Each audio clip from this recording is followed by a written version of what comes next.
The ink on the divorce papers wasn't even dry when Mark looked at his wife of 10 years and laughed in her face. He called her worthless. He told her she was nothing but a passenger in his life, and now he was evicting her from his world. He thought he had won. He thought he had taken everything from Sarah. But Mark made one fatal calculation. He forgot that rock bottom is where the strongest foundations are built. He had no idea that the woman he was throwing away was about to be caught by the one man Mark feared most. Watch closely, because the look on Mark's face when Sarah walks back into his life isn't just regret, it's pure terror. The conference room on the 45th floor of the fictionalized Halloway & Associates law firm in downtown Manhattan was freezing, kept at a temperature meant to keep minds sharp and emotions cool. But for Sarah Miller, the cold felt like it was seeping into her very marrow. Across the mahogany table sat Mark Miller, the man she had loved since they were sophomores at NYU. He was checking his watch, a platinum Patek Philippe that cost more than Sarah's father had made in a decade. He tapped his fingers on the glass surface, impatient, radiating a distinct aura of annoyance rather than remorse. "Come on, Sarah," Mark said, his voice dripping with condescension. "Let's not drag this out. I have a lunch reservation at Le Bernardin in 45 minutes, and I really don't want to be late. The investors for the Apex Tech merger are flying in." Sarah looked down at the documents in front of her. The settlement agreement. It was a generous title for what was essentially an unconditional surrender. "Mark," Sarah whispered, her voice trembling despite her best efforts to steel herself. "This leaves me with almost nothing. The house, the stocks, even the joint savings. You moved it all." Mark scoffed, leaning back in his leather chair. A smirk played on his lips, the same smirk that had once charmed her, now twisted into something cruel. Beside him, his lawyer, a shark-like man named Mr. Henderson, didn't even look up from his tablet. "Sarah, look at me," Mark commanded. When she raised her tear-filled eyes, he shook his head. "I built this empire. Me, my late nights, my stress, my genius. You planned dinner parties. You picked out curtains. You were a passenger, Sarah. A very expensive passenger. And frankly, the ride is over. I need a partner who matches my trajectory, not an anchor dragging me down." "I supported you," Sarah said, her voice gaining a fraction of strength. "When you were coding in our basement apartment, who paid the rent, who worked 2 shifts at the diner so you didn't have to take a corporate job. I gave up my acceptance to law school for you." Mark let out a loud, genuine laugh. It echoed off the glass walls. "Oh, please, don't rewrite history to make yourself a martyr. That was 10 years ago. You made an investment and it didn't pay out the way you wanted. That's business. Now sign the papers. I'm offering you $50,000. It's enough to get a studio apartment in Queens and start over. More than you deserve, frankly." The door to the conference room opened and a woman walked in. She was stunning tall, wearing a crimson dress that hugged every curve, and at least 10 years younger than Sarah. It was Chloe, Mark's executive assistant. "Mark, the car is downstairs," Chloe said, her voice smooth like syrup. She glanced at Sarah, her eyes flicking over Sarah's 3-year-old cardigan and tired face with undisguised pity. "Oh, are we still doing this?" "Just finishing up," Mark said, his tone instantly shifting to warmth as he looked at Chloe. He turned back to Sarah, his face hardening. "Sign it, Sarah, or I withdraw the $50,000 offer and my lawyers will bury you in litigation until you're living in a shelter. Do the smart thing for once in your life." Sarah looked at the pen. She looked at Chloe, who was already checking her reflection in the window. She looked at Mark, the man who had promised to love her until death. She realized then that the man she loved was already dead. This monster was a stranger. With a shaking hand, Sarah picked up the pen. She didn't sign it because she was weak. She signed it because she wanted to be away from the toxicity. She scribbled her name, Sarah Miller. "Excellent," Mr. Henderson said, snatching the papers away the moment the ink hit the page. Mark stood up, buttoning his bespoke Italian suit jacket. He didn't offer a handshake. He didn't say goodbye. He walked over to Chloe, placing a hand on the small of her back. At the door he paused and looked back at Sarah, who was sitting alone in the vast cold room. "Do me a favor, Sarah," Mark said, a cruel glint in his eye. Change your last name back to whatever it was before. I need the Miller brand to remain untarnished by failure.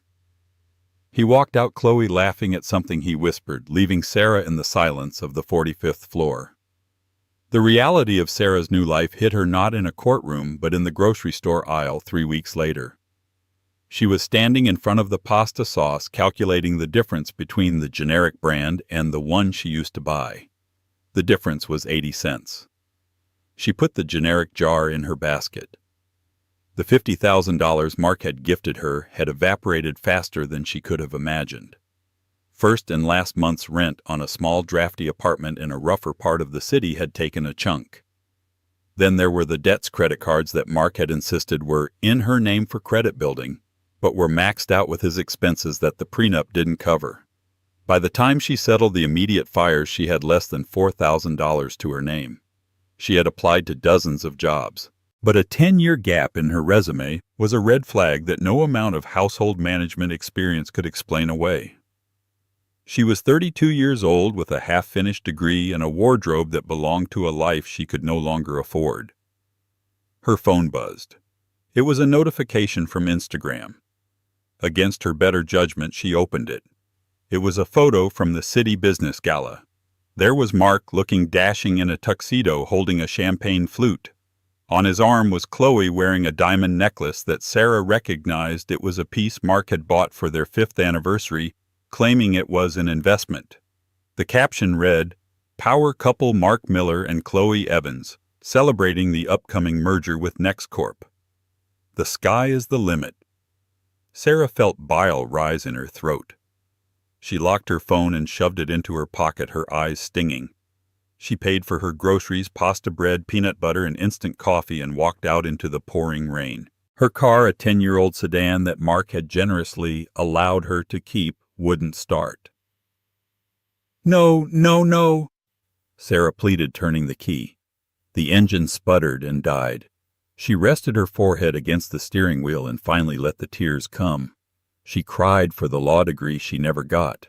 She cried for the baby they had tried to have but couldn't. She cried for the wasted decade of ironing his shirts and soothing his ego. A sharp rap on the window made her jump. She looked up to see a police officer. "Ma'am, you can't idle here. You're blocking the loading zone." "It won't start," Sarah choked out, rolling down the window. "Then you'll need a tow.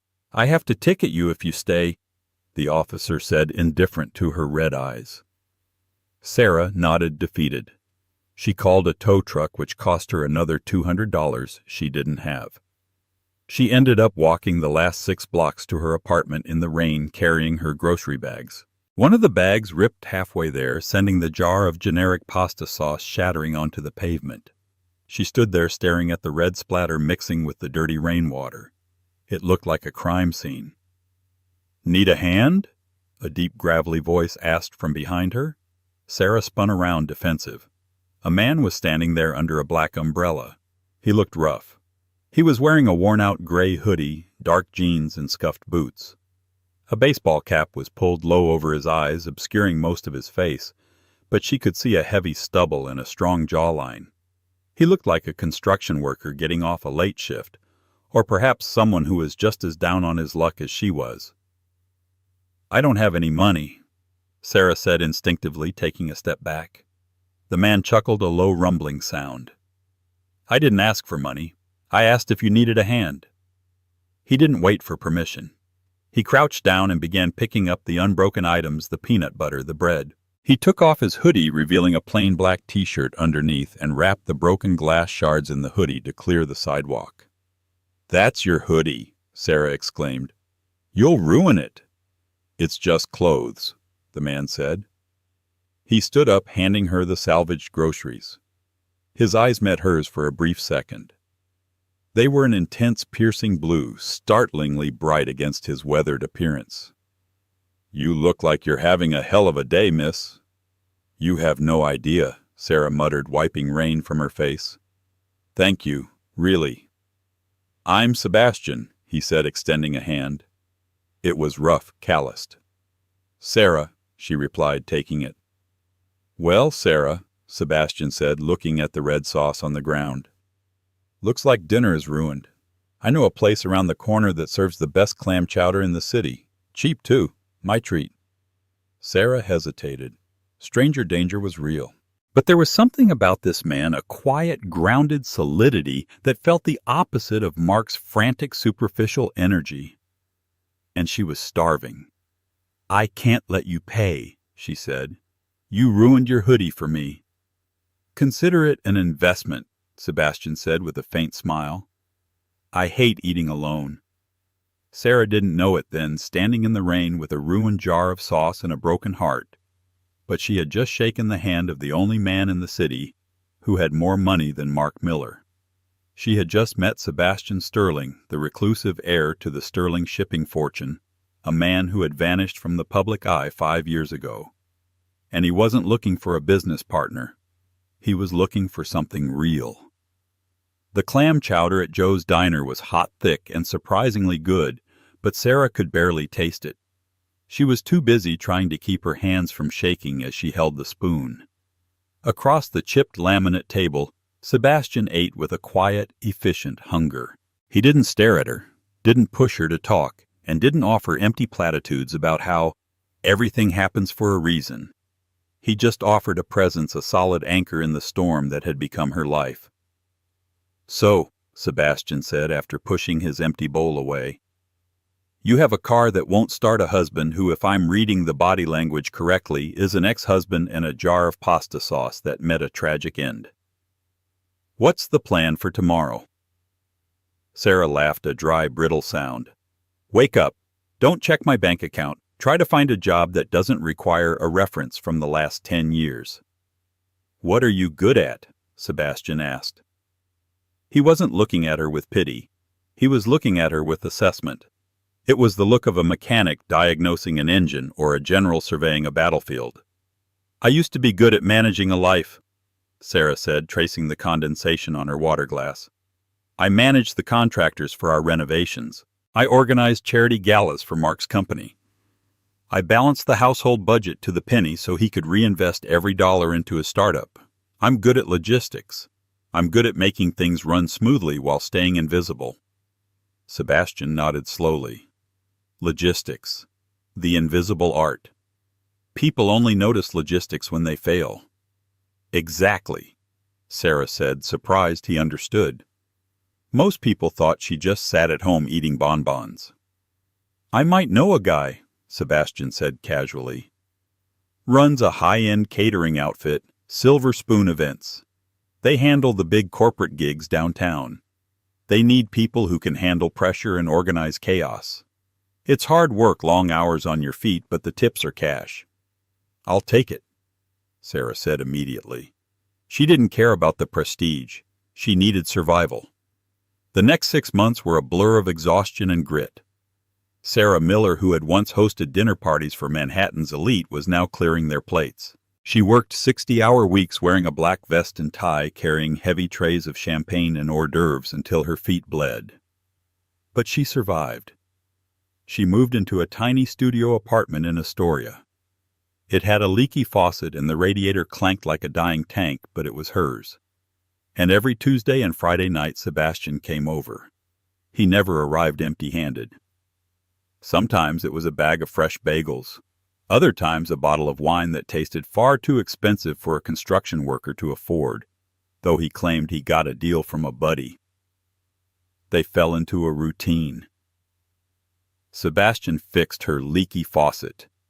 He rewired the faulty outlet in her kitchen. He even got her car running again, claiming it just needed a new alternator and some tinkering. Sarah assumed he picked up the parts from a junkyard. She had no idea he had ordered a custom OEM part from Germany and installed it himself in the middle of the night. She fell in love with him slowly, then all at once. She loved his calloused hands, his quiet humor, and the way he listened to her talk about her day as if she were detailing a military campaign.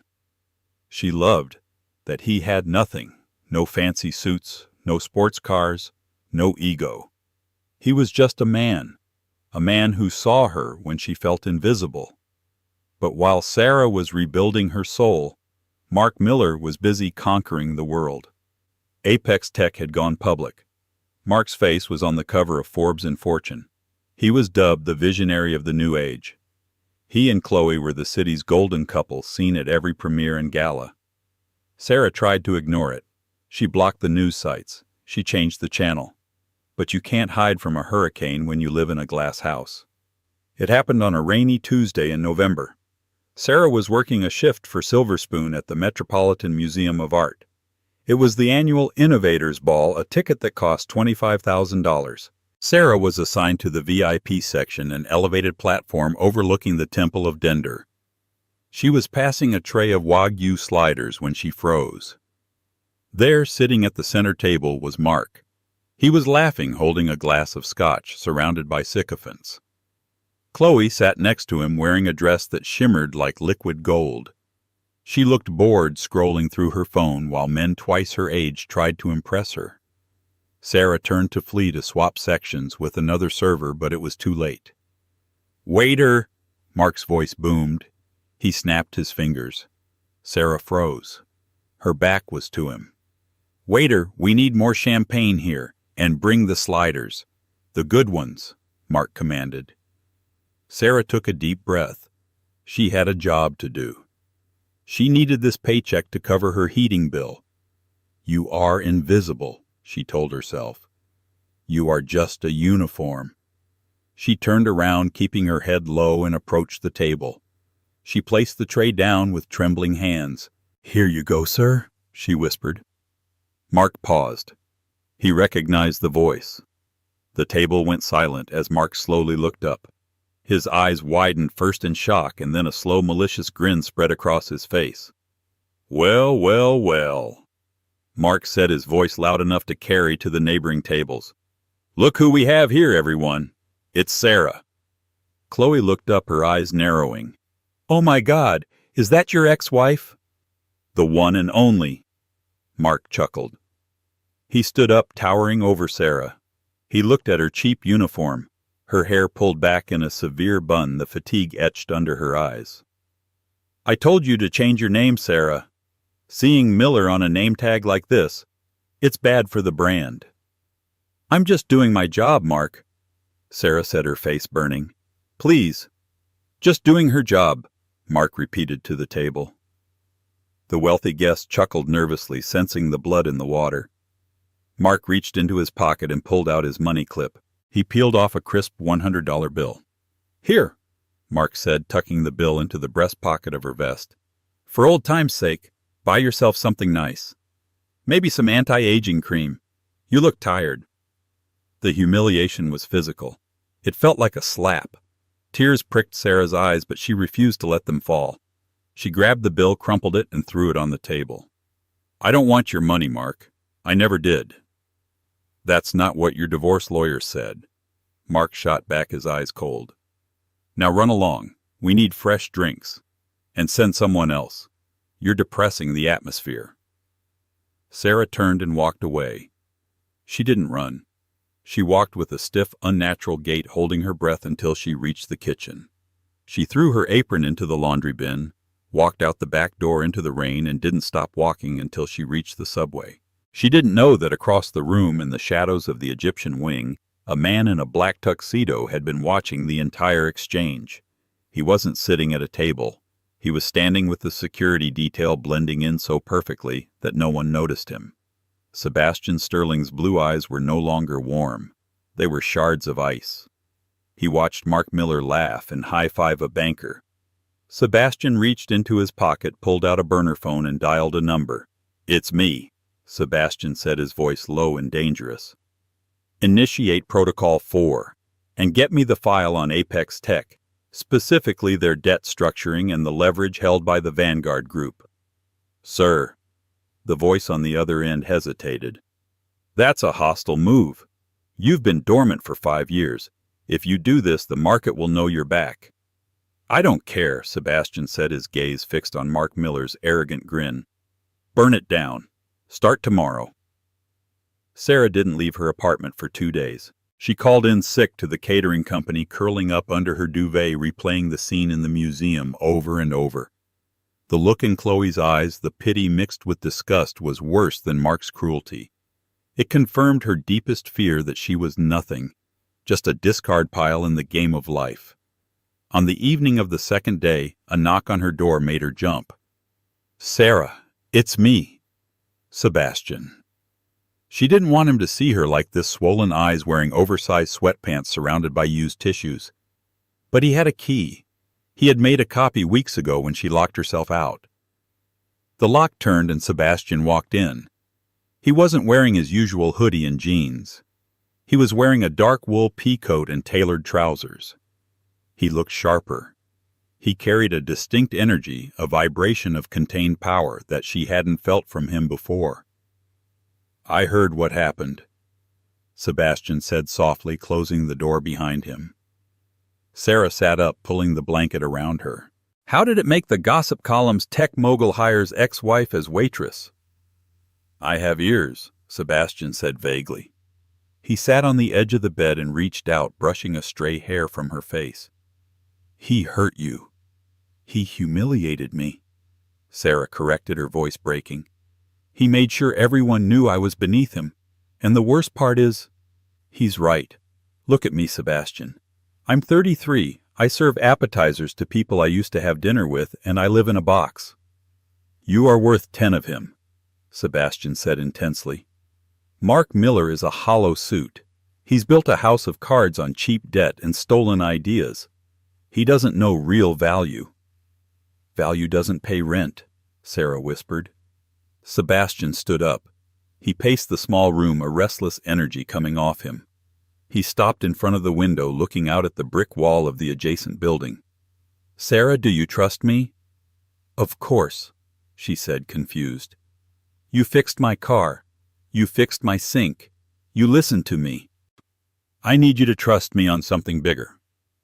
Sebastian turned to face her. "Next Saturday is the Grand Meridian Gala. It's the biggest business event on the East Coast. Every CEO, every investor, every shark in the water will be there, including Mark." "I can't work that event." Sarah shook her head frantically. "I can't see him again." "I don't want you to work it," Sebastian said. "I want you to attend it. With me." Sarah blinked, confused. A nervous laugh escaped her lips. "Sebastian tickets are $5,000 a plate. And look at us. We can't just walk in there. You need a tuxedo. I need a gown. We'd look like we're wearing costumes."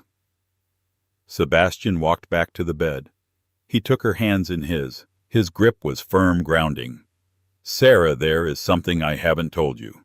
I didn't tell you because I needed to know that someone could love Sebastian the man, not Sebastian the name." Sarah's heart skipped a beat.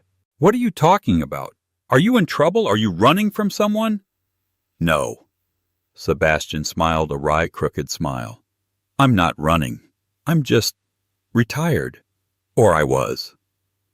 He reached into his coat pocket and pulled out a black card. It wasn't a credit card. It was a heavy titanium identification card with a holographic chip. It simply said, Sterling in silver lettering. "My full name is Sebastian Arthur Sterling." The name hung in the air like a dropped weight. Sarah stared at him. The name Sterling was legendary.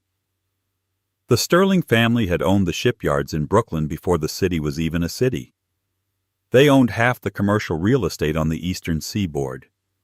They were old money, quiet money, the kind of money that didn't scream. It whispered, and governments listened.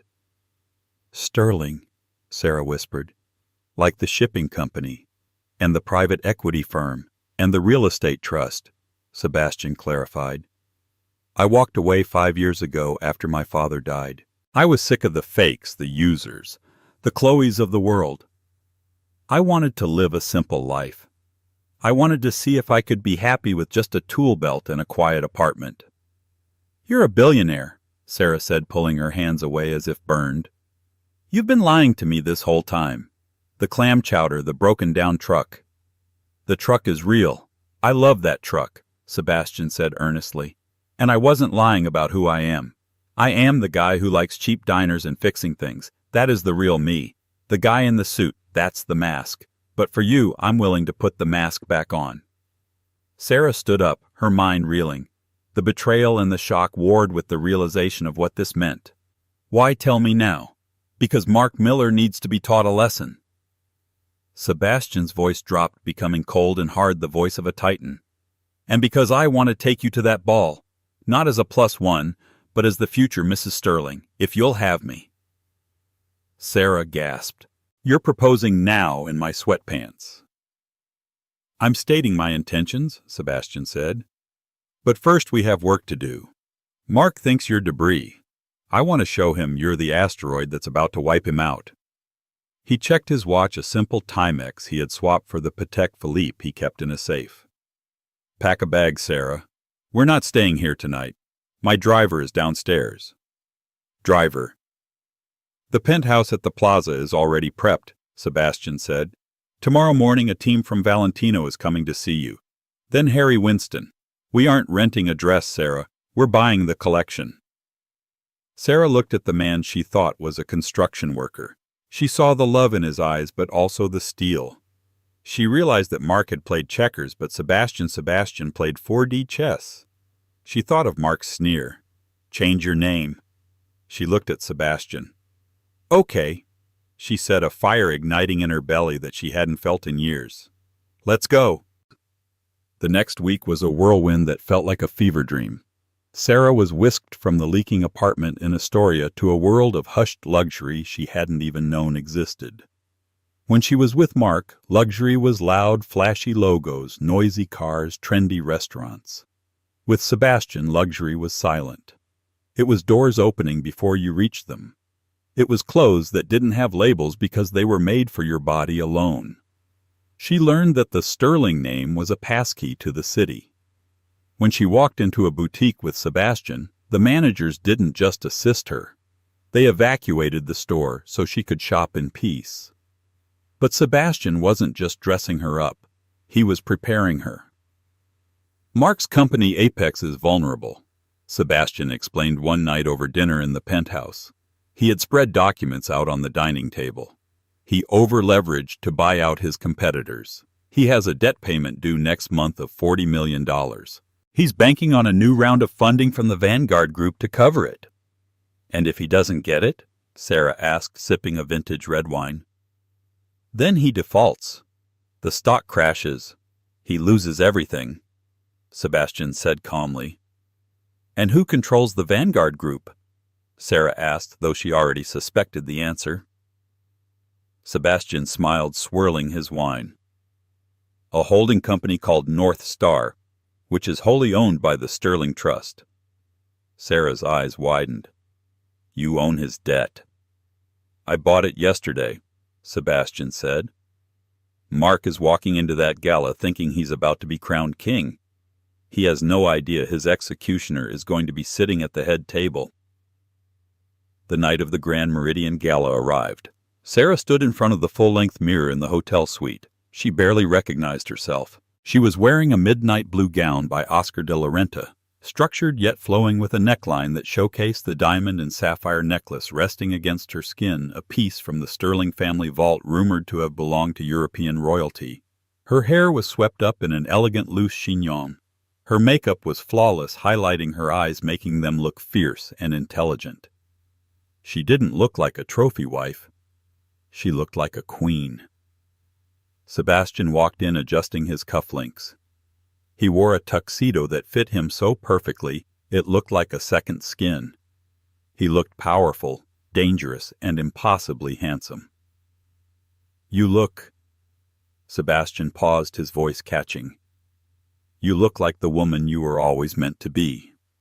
I'm nervous, Sarah admitted. Mark will be there. Chloe will be there. Let them be there, Sebastian said, offering her his arm. They are playing a game of popularity. We are playing a game of ownership. He led her to the elevator. Downstairs, a Rolls-Royce Phantom was waiting, its engine purring silently. As they drove through the city streets toward the venue, Sarah watched the lights pass by.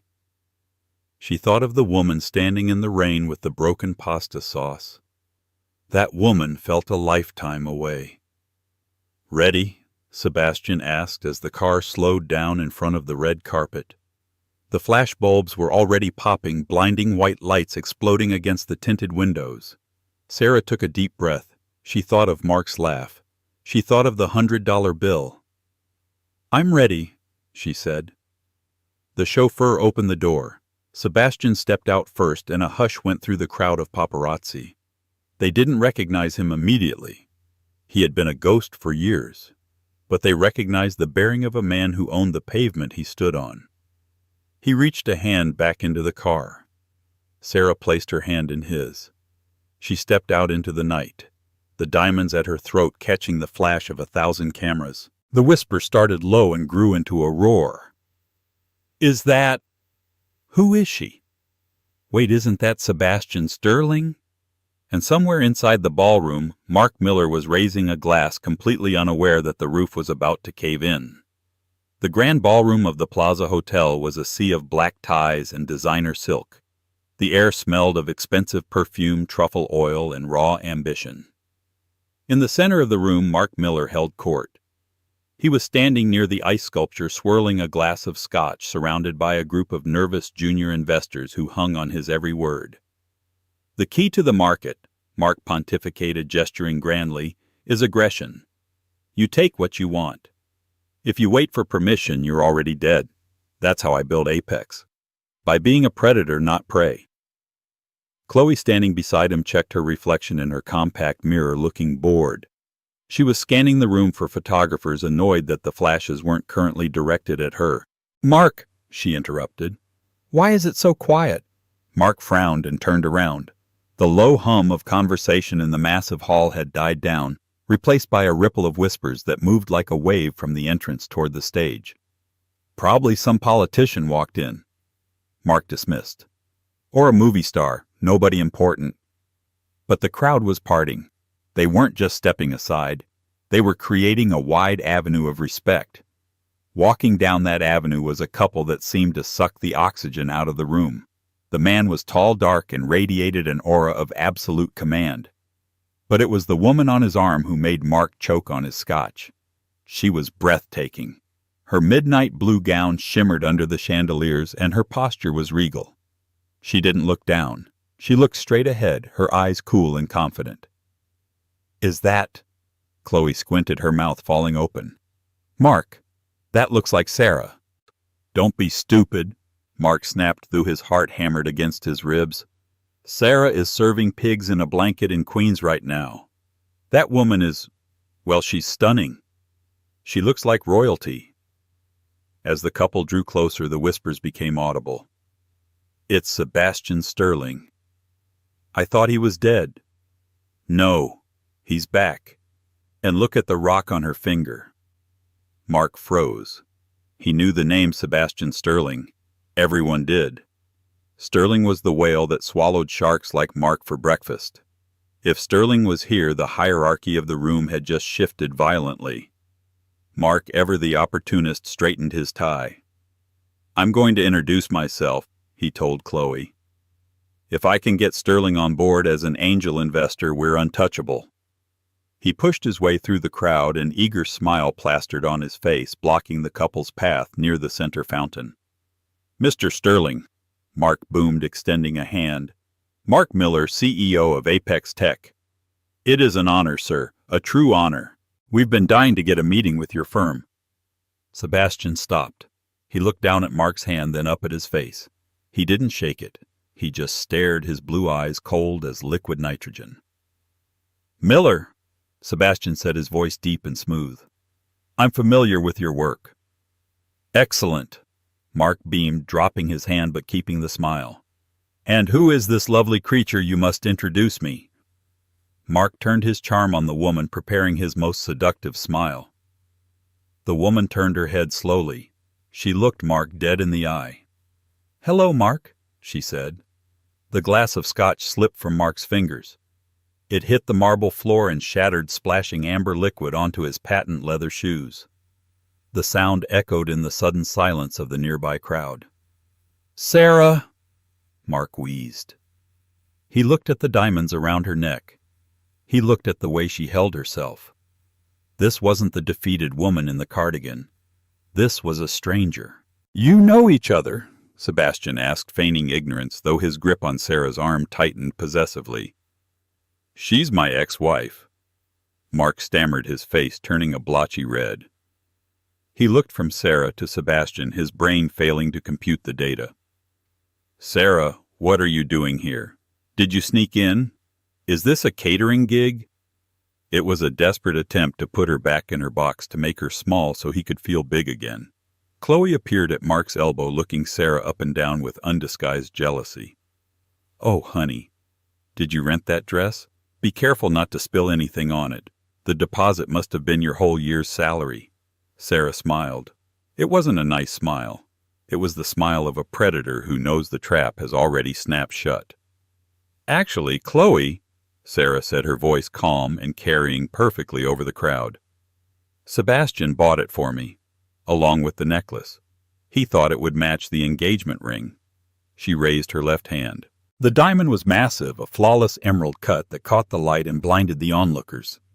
Mark felt like he had been punched in the gut. Engagement you with him. Is there a problem, Mr. Miller? Sebastian stepped forward, towering over Mark. You seem surprised that I would want to marry a woman of such integrity, loyalty, and brilliance. Qualities I understand you failed to appreciate. She's a housewife, Mark sputtered, losing his composure. She's a nobody. She has nothing. She has me, Sebastian said, his voice dropping to a dangerous growl. And she has half of my assets as of this morning, which makes her, statistically speaking, about 50 times wealthier than you are right now.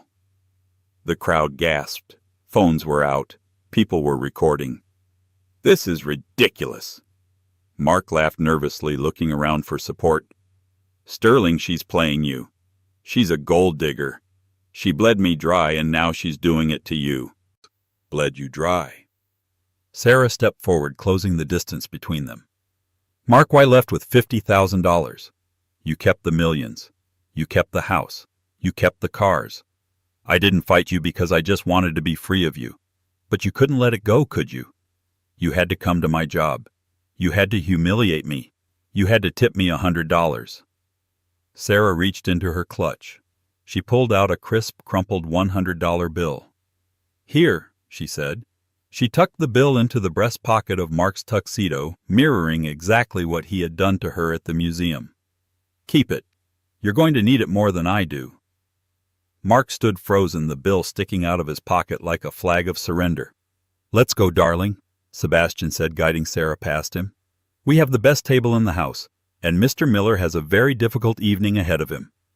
Mark stumbled back to his table, his face burning. The whispers were louder now, and they were laughing at him.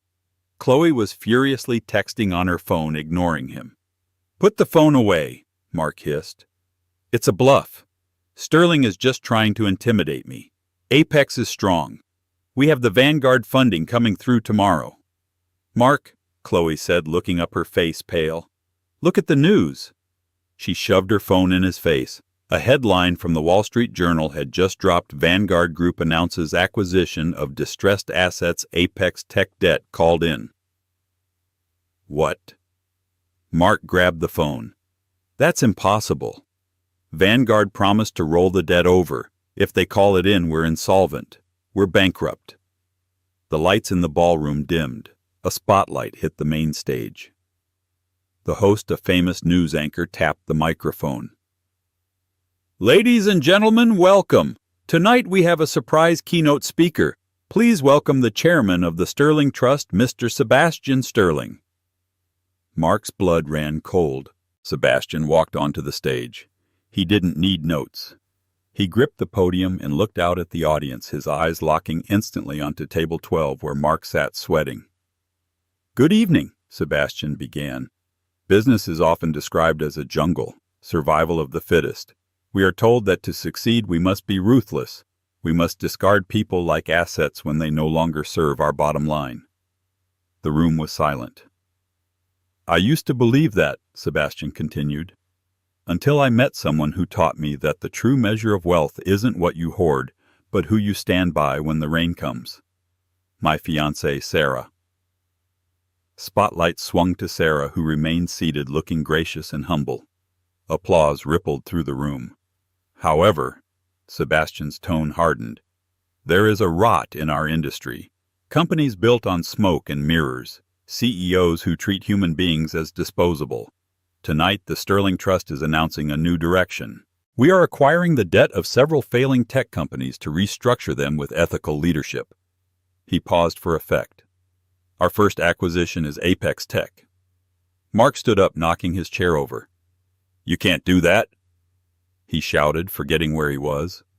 This is a hostile takeover. It's not a takeover, Mark, Sebastian said into the microphone, his voice booming through the speakers. It's a foreclosure.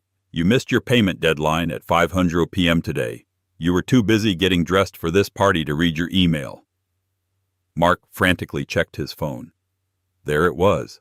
An email from his CFO sent 3 hours ago, buried under his social media notifications. Urgent Vanguard demanding payment immediately. Vanguard, Mark whispered. You own Vanguard. Through a subsidiary, yes. Sebastian nodded. And as the new owner of Apex Tech, my first act is a change in management. You're fired, Mark. The room erupted. It wasn't polite applause anymore. It was shock and awe. This was a public execution. Mark turned to Chloe. We have to go. We have to fix this. Call my lawyer. Chloe didn't move. She was looking at Mark with the same expression she had used on Sarah months ago, pure disgust. I don't think so, Mark, Chloe said, grabbing her purse. What? You're leaving me? Mark gaped. Now, when I need you. You said it yourself, Mark, Chloe said, standing up and smoothing her dress. You need a partner who matches your trajectory, and frankly, your trajectory is heading straight into the sewer. I'm not an anchor. She turned and walked away, disappearing into the crowd. Mark stood alone. The waiters were clearing the plates around him. The investors at his table had already scattered, distancing themselves from the radioactive fallout of his failure. He looked up at the stage. Sebastian had stepped down and was walking back to Sarah. He kissed her hand, and she looked up at him with a love that Mark realized with a sickening jolt she had once looked at him with. He had held a diamond in his hand and traded it for a rhinestone. Security guards approached the table. Mr. Miller, the head of security said firmly, we've been asked to escort you off the premises. You're causing a disturbance. I'm the CEO, Mark screamed as they grabbed his arms. I built this. I'm Mark Miller. Not anymore, sir, the guard said, dragging him toward the exit. The cool night air outside the plaza felt good on Sarah's skin. The gala was over. They had stayed for the dessert dancing once in the center of the floor while the world watched, but eventually the noise became too much. They stood on the sidewalk waiting for the Rolls-Royce. Down the block, a figure was sitting on the curb, head in his hands. It was Mark. His tie was undone, his jacket was missing, and he looked like a broken man. Sebastian tensed, ready to step in, but Sarah put a hand on his chest. Wait, she said. I need 1 minute. I'll be right here, Sebastian said, leaning against the car door, his eyes never leaving Mark. Sarah walked over to the curb. The click of her heels on the pavement made Mark look up. His eyes were red, rimmed with exhaustion and shock. When he saw her, he didn't sneer. He didn't yell. He just looked small. You took everything, Mark whispered hoarsely. My company, my reputation, my life. I didn't take anything, Mark, Sarah said softly. You gave it away. You bet it all on your ego and you lost. I can get it back, Mark muttered, a frantic glint returning to his eye. I can start over. I'm a genius. I'll build something bigger. Maybe, Sarah said. But you'll have to do it alone. No one to manage the books. No one to pack your lunch. No one to believe in you when the world doesn't. You wanted to be a solo act. Congratulations. The stage is yours. Sarah, Mark's voice cracked. I messed up. Okay, I messed up. Chloe was nothing. She was just flash. You were real. Maybe we can talk. Maybe I can fix this. Sarah looked down at him. She searched her heart for anger, for hate, even for pity. But she found nothing, just a vast, quiet indifference. "There's nothing to fix, Mark," she said. "The Sarah you knew doesn't exist anymore. You killed her in that lawyer's office. And I want to thank you for that, because if you hadn't broken me, I never would have built myself back up into someone you can never reach." She turned around. "Sarah," Mark called out, desperation in his voice. "Sarah, please, I have nowhere to go tonight. My cards are frozen. Can you just spot me for a cab?" Sarah stopped. She didn't look back. "Check your pocket," she said. Mark reached into his breast pocket. His fingers closed around the crumpled $100 bill she had stuffed there earlier. The tip. "Invest it wisely," she called out. She walked back to the car where Sebastian was waiting. He opened the door for her, his face softening as she approached. "You okay?" he asked. "I'm perfect," Sarah said, sliding into the leather seat. As the car pulled away, merging into the stream of New York traffic, Sarah didn't look out the back window. She looked at Sebastian, who was holding her hand, his thumb tracing the line of her knuckles. 1 year later. The coffee shop in Brooklyn was bustling. Sarah sat at a corner table reviewing the blueprints for the new community center the Sterling Foundation was building in the Bronx.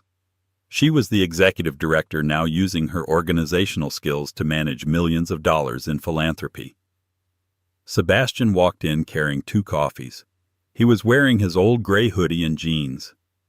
Despite the billions in the bank on Saturdays, he was still just the guy who liked cheap coffee and fixing things. "Site manager says the foundation is poured," Sebastian said, sitting down and sliding a latte toward her. "We're ahead of schedule." "Good?" Sarah smiled, taking a sip. "I want it open by Christmas." She glanced out the window. Across the street, a man was delivering food on a bicycle. He was struggling with a heavy insulated bag, pedaling hard against the wind. He looked tired, older than his years. It was Mark. He stopped at a red light, wiping sweat from his brow. He looked miserable. "Is that him?" Sebastian asked quietly, following her gaze. "Yeah," Sarah said. "Do you want to go say hello?" Sebastian asked. "Or maybe order a delivery?" Sarah watched the light turn green. Mark pushed off, wobbling, slightly disappearing into the city traffic, just another anonymous face in the grind. "No," Sarah said, turning back to her blueprints. "I have work to do." She took Sebastian's hand. The past was a lesson. The present was a gift. And the future, it belonged to them. And that, my friends, is the ultimate revenge. Sarah didn't just get even. She moved on and leveled up. Mark learned the hard way that when you treat people like trash, eventually, you're the one who gets taken out with the garbage. I absolutely loved the moment she told him to check his pocket for that $100 bill. Talk about poetic justice. What did you think of the ending? Do you think Mark deserved to lose everything, or was it too harsh? Let me know in the comments below. I read every single one. If you enjoyed this story, please smash that like button. It really helps the channel grow so I can bring you more dramatic stories like this one. And if you haven't already, hit subscribe and ring the bell so you never miss an upload. Thanks for watching, and I'll see you in the next video.